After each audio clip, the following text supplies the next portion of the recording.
Hello students, स्वागत है आपका आपके अपने यूट्यूब चैनल अपना स्कूल प्लस पर। मैं अश्मिता आप लोगों को क्लास 10th का इकोनॉमिक्स चैप्टर 4 वैश्वीकरण और भारत पढ़ा रही थी। कल के क्लास में हम लोगों ने वैश्वीकरण और उसे प्रभावित करने वाले कारकों के बारे में पढ़ा है। आज हम लोग एक छोटा सा टॉपिक WTO विश्व व्यापार संगठन के बारे में पढ़ेंगे। विश्व व्यापार संगठन, जिसको इंग्लिश में WTO मतलब वर्ल्ड ट्रेड ऑर्गेनाइजेशन कहते हैं, आज हम लोग इसके बारे में कुछ पढ़ेंगे।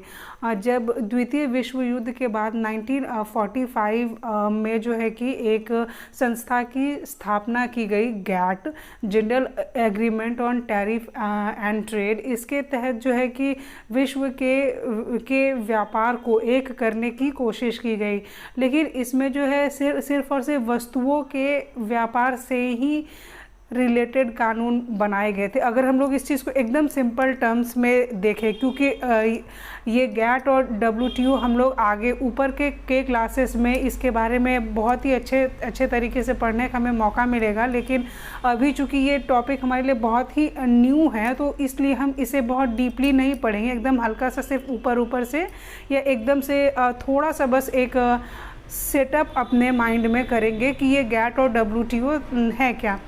तो द्वितीय विश्व युद्ध के बाद 1945 में जो है गैट की स्थापना की गई, जिसमें जो है कि क्या किया गया कि विश्व के जो है देश जो है वो वस्तुओं का व्यापार एक दूसरे के साथ कर पाएंगे। उससे रिलेटेड नियम कानून किस में बनाए गए थे? गैट में बनाए गए थे। और भारत जो है उस समय उस गैट का मेंबर था। लेकिन फिर जो है कि 1995 में जो है विश्व व्यापार संगठन WTO की स्थापना की गई। गैट के और गैट को ही मॉडिफाई करके, उसमें ही परिवर्तन करके, जैसे कि गैट में सिर्फ वस्तुओं के बारे में ही ज़्यादा बातचीत की जाती थी, वस्तुओं के व्यापार पर ही जोर दिया जाता था। लेकिन जो है WTO ने, ये जो विश्व व्यापार संगठन जो है, ये इसने वस्तुओं के साथ साथ सेवाओं और भी बहुत सारी चीज़ों को इसमें इंक्लूड किया गया और इसे मॉडिफाई करके कब से शुरू की गई, इसकी स्थापना कब की गई? 1995 में की गई। तो विश्व व्यापार संगठन के बारे में अगर हम देखें तो वो एक ऐसा संगठन है जिसका उद्देश्य अंतर्राष्ट्रीय व्यापार को उदार बनाना है। तो WTO का क्या उद्देश्य है कि वो अंतर्राष्ट्रीय व्यापार को, मतलब सभी देशों के बीच का जो व्यापार है, एक देश का और देशों के साथ जो व्यापार है, उस व्यापार को क्या बनाना है? उदार बनाना है। उदार हमने पिछले क्लास में पढ़ा है, लिबरल बनाना है, उसमें जो अवरोध हैं उन सबको क्या करना है? हटाना है। इसी उद्देश्य से जो है WTO की स्थापना कब की गई थी? 1995 में की गई थी। इससे पहले ये काम कौन करती थी? इससे पहले GATT, general agreement on tariff and trade नाम की जो संस्था थी वो ये कार्य करती थी। लेकिन फिर 1995 में उस गैट में जो है कुछ मॉडिफिकेशन लाया गया, उसमें और चीज़ों को इंक्लूड किया गया और उसके बाद जो है WTO मतलब विश्व व्यापार संगठन की स्थापना की गई। WTO का मुख्यालय, मतलब अगर हेडक्वार्टर की बात की जाए तो वो स्विट्ज़रलैंड के जेनेवा में स्थित है। और भारत जो है शुरुआत से ही इसका क्या रहा है? सदस्य रहा है। 1995 में जब इसकी स्थापना की गई तब से ही भारत जो है क्या रहा है? इसका सदस्य रहा है। और भारत जो है गैट का भी सदस्य था पहले से ही। तो विकसित देशों की पहल पर शुरू किया गया विश्व व्यापार संगठन अंतर्राष्ट्रीय व्यापार से संबंधित नियमों को निर्धारित करता है और यह देखता है कि इन नियमों का पालन हो। एकदम सिंपल सा अगर हम इसका कार्य देखें, किसका कार्य? WTO का।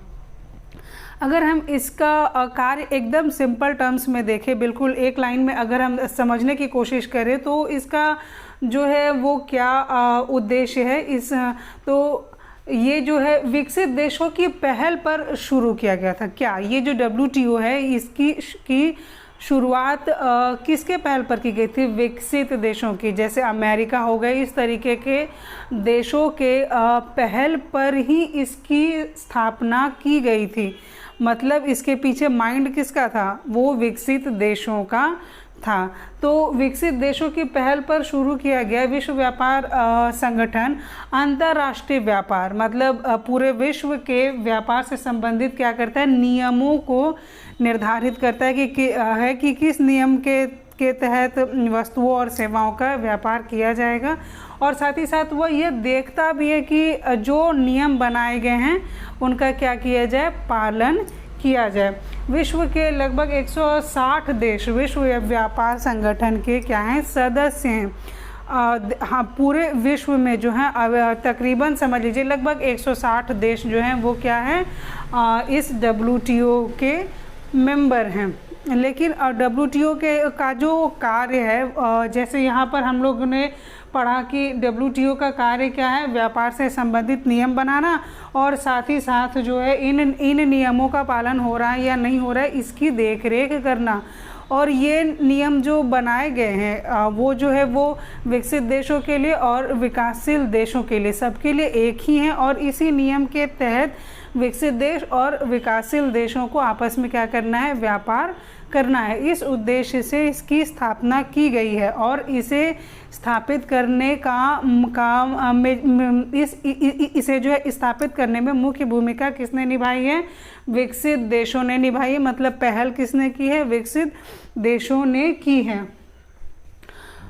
WTO जो है वो सभी देशों को मुक्त व्यापार की सुविधा देता है, ऐसा हम लोग सबको लगता है। जैसा मतलब जिस टर्म्स एंड कंडीशंस के साथ WTO की स्थापना की गई थी, तो उसके तहत हम क्या देख रहे हैं कि WTO जो सभी देशों को, चाहे वो विकसित देश हो या फिर विकासशील देश हो, तो WTO सभी देशों को मुक्त व्यापार की सुविधा देता है। सभी देश जो हैं आपस में मुक्त रूप से जो है क्या कर सके, व्यापार कर सके, ऐसी सुविधा वो देता है। लेकिन जब हम लोग उसका व्यवहार देखते हैं, मतलब उसका व्यवहार के मतलब जब हम रियलिटी देखते हैं, तो क्या हो रहा है कि विकसित देशों ने अनुचित ढंग से व्यापार अवरोधों को बरकरार रखा है।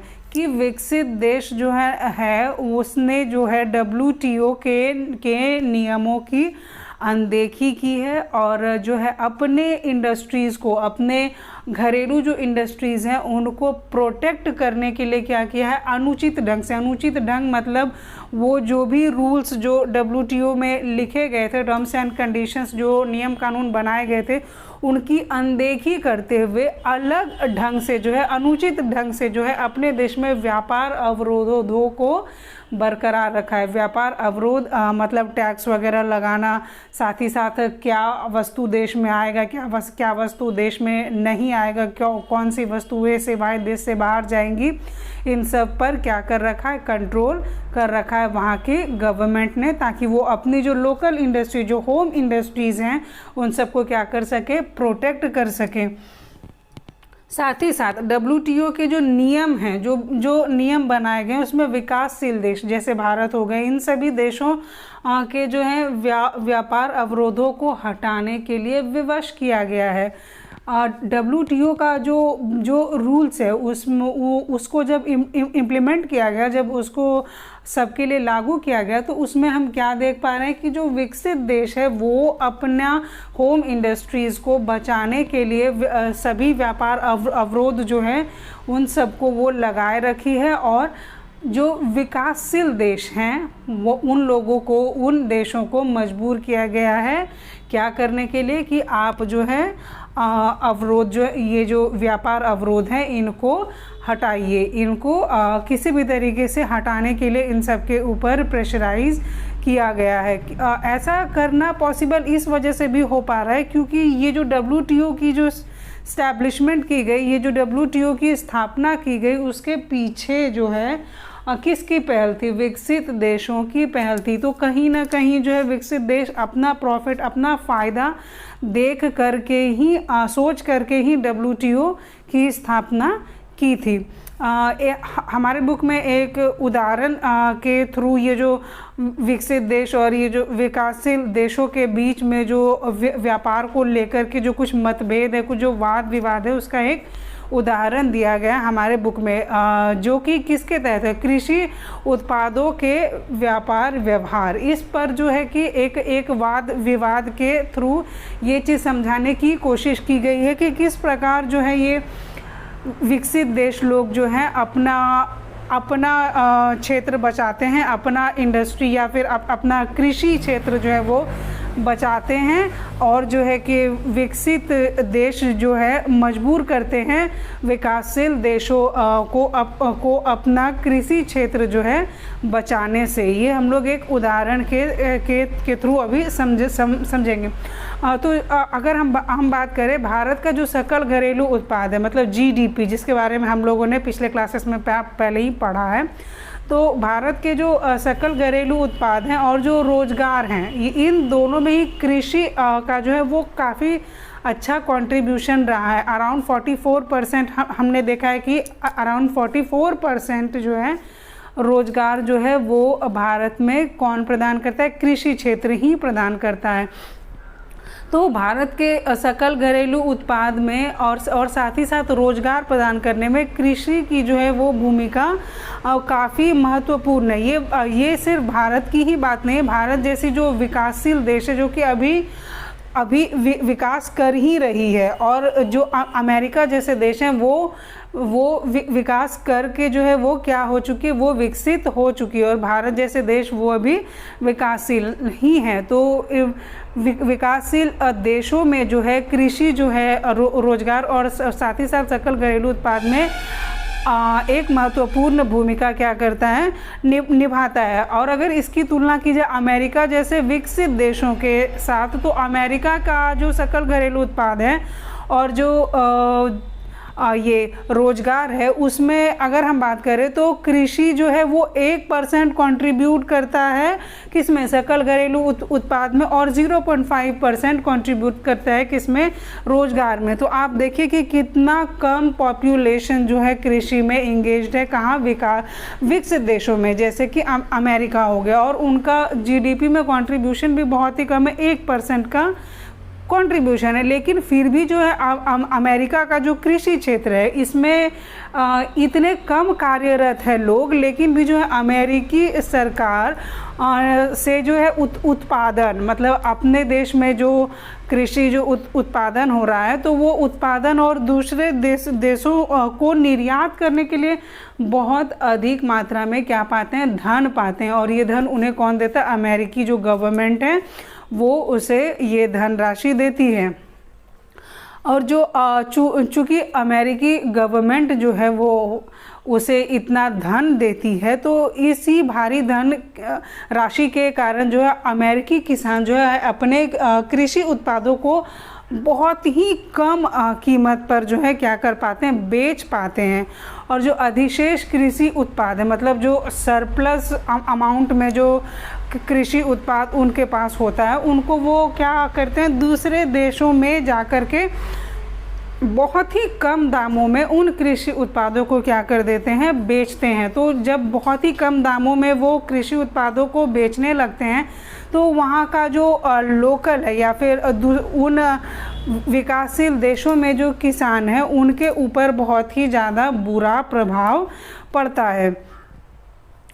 यही कारण है कि विकासशील देशों की सरकारें जो हैं वो विकसित देशों की सरकारों से सवाल करती है कि जब हमने WTO के नियम के अनुसार व्यापार अवरोधों को कम कर दिया है, तो आप लोग जो है WTO के इस नियम को क्यों नहीं मानते हैं, आप लोग इस नियम की अनदेखी क्यों कर रहे हैं, आप इन नियमों को नज़रअंदाज कर देते हैं और साथ ही साथ अपने किसानों को जो है भारी धनराशि देने का कार्य जो है वो करते रहते हैं। मतलब आप अपने किसानों को जो है हेल्प करते रहते हैं, उनको भारी धनराशि देते रहते हैं। तो इसी धनराशि के कारण विकसित देशों के किसान जो हैं वो क्या कर पाते हैं, अपने जो प्रोडक्ट हैं उन सबको बहुत ही कम पैसे में क्या करते हैं, दूसरे देश के मार्केट में बेच पाते हैं। और जो है ये जो विकसित जो देश जो हैं ये अपने प्रोडक्ट तो बेच पाते हैं विकासशील देशों के मार्केट में कम दामों में, लेकिन ये सुविधा जो है विकासशील देशों के किसानों को नहीं मिल पाती है। तो इसीलिए वो लोग विकासशील देश के जो सरकारें हैं वो विकसित देश की सरकारों से इसीलिए ये सवाल कर रही है कि हमारी सरकारों को जो है आपने जो है WTO के नियम के तहत सरकारी सहायता किसानों को देने से मना कर दिया है, और साथ ही साथ आप जो है कि अपने देश के किसानों को जो है भारी मात्रा में जो क्या करते हैं धनराशि उन्हें देते रहते हैं। तो क्या ये जो कार्य आप कर रहे हैं मतलब WTO के जो नियम हैं वो आप हमसे ज़बरदस्ती मनवा रहे हैं, लेकिन आप उन नियमों को जो नज़रअंदाज कर दे रहे हैं, तो क्या यह जो व्यापार है यह मुक्त और न्याय संगत है? तो हम यहाँ पर क्या देख पा रहे हैं कि व्यवहार में जो है WTO के जो है इस व्यवहार में जो है विकसित देशें जो है WTO के नियमों की क्या करती है, अनदेखी करती है और विकासशील देशों पर जबरन नियम थोपती है। और कहीं ना कहीं हम लोग ये समझ पा रहे हैं कि चूँकि WTO के स्टैब्लिशमेंट के पीछे, WTO की स्थापना के पीछे जो है कौन लोग थे, विकसित देश थे। विकसित देशों की पहल पर ही इसकी स्थापना की गई थी।